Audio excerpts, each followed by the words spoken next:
Now already we are in the end part of the chapter, so let's go to discuss that thing. So here next one is conversion of potential energy into kinetic energy. As just in the previous video I discussed that potential energy can be converted only in kinetic energy. So how does it? Now see, whatever examples I am discussing here, means in book it is given, basically from here the question will become like that, give reason. So one is that a stone at a higher has gravitational potential energy. Means what? If I am keeping here, I don't have the stone, I am just giving you, I am showing you an example that will be better to understood. Suppose I am having a stone over here. Can you see that? I think. Now if I am leaving the stone, think, listen the sound coming. Now the sound. Now if the same stone is keeping over here, just here. Okay, the sounds coming. I am showing you again. That will be better to understood previous one. Now actually this side is the this band, so you can't hear properly. Better I am showing a marker. It will make the same sound from the both the cases. So suppose I am keeping my marker over in the top of the board. Now I am leaving sound and I am keeping the marker over here. Now height has been changed. Now the sound. If you see carefully or listen carefully, both the case sounds are not same. Because if I am changing my height, so the stored gravitational potential energy has been increased. So when I am leaving the object, so the potential energy converted to kinetic energy, and when it touches the ground, the kinetic energy converted to the sound energy. That's written over here. A stone at a height has a gravitational potential energy which is equal to the work done in moving the stone to that height against the force due to gravity. When the stone made to fall on a nail standing on the wooden piece, the nail begins to penetrate. The reason is that the stone start falling, its potential energy begins to change in kinetic energy, and when it falls on the nail, it penetrates it. Achha. A wound up watch spring has an elastic potential energy. You have seen or not, I don't know. Suppose I am having a spring. Now I am continuously wounding up the spring. Clear? So when I am wounding up the spring gets smaller in the dimension. So if the spring gets smaller in the dimension, means it has a stored potential energy. Now if I leave that object, suddenly the spring will give a huge force and move any object which surrounds it. So it is called that,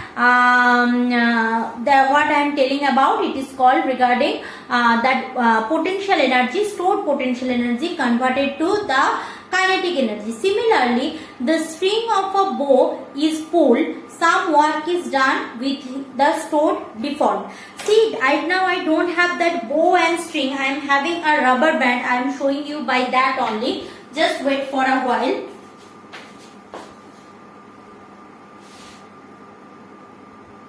Just wait for a while. I am having a rubber band. Just I am finding that one. See, as I am saying, I am bringing a rubber band. You can see this is a rubber band. Suppose I am stretching the rubber band a little bit. So if I stretch the rubber band more, it will make a impact on this. And if I stretch it a little bit, it will give a small impact. Means when I stretch the rubber band more, that potential energy stored in it will be increased. So I am giving another example, beautiful example, catapult example, all of you know. See, this is a rubber band. Now this is my clip. So if I stretch the rubber band and leaving the clip like that, so the clip will move, and if I am not stretching the rubber band at all, keeping the clip like that, see, I am not stretching, just leaving. So the clip will not move. Means more the stretching means more is the elastic storing elastic potential energy, and more is the elastic potential energy, which means more it will convert to kinetic energy. That's the thing which is explained in both. Now coming to the next example. Now coming to that, the things, that different forms of energy. I am just giving you a brief idea on entire things. You just read once, because this is the childhood things.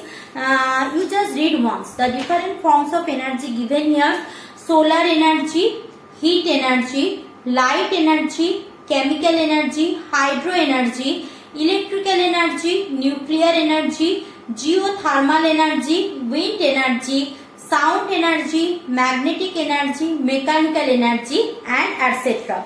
Here all the energy explained. You just take a look. I am going for that important discussion about that conversion of energy, one energy to another energy. It's very important. First of all, and examples are, suppose I am telling you what is the examples of conversion of mechanical energy to electrical energy. Obviously, dynamo. So dynamo is the example for mechanical energy to electrical energy, because in dynamo the magnets moving, so electricity generated. So mechanical energy to electrical energy. And if I am going for DC motor, they are what? They are due to electrical energy, the blade of the motor start rotating. So in that case, there is the opposite of that, means electric energy to mechanical energy. Now suppose I am asking you, what is the example of conversion of electrical energy to heat energy? Now all of I know that electric heater is an example where electrical energy converted to heat energy. Another example is that electric iron, that is electrical energy to heat energy. Now opposite to that means heat energy to electrical energy. Heat energy to electrical energy, you tell me that thermal plant, where the thermal power is used to convert it into the electrical energy. Now if I am asking from electrical energy to sound energy, example is loudspeaker. If I am asking for sound energy to electrical energy, example is microphone. Now suppose I am asking what is that examples for electrical energy to chemical energy. Obviously that when you are charging your mobile phone, that electrical energy is stored in the forms of chemical energy in the battery. Electrical energy is stored in the forms of chemical energy in the battery. Clear? Now opposite of that means chemical energy to electrical energy. That time whenever you are using battery in that mobile without any electrical charge, so battery's chemical energy converted to me in electrical energy. Now chemical energy to light energy, when we are enlightening a candle, and light energy to chemical energy, photosynthesis, very good example.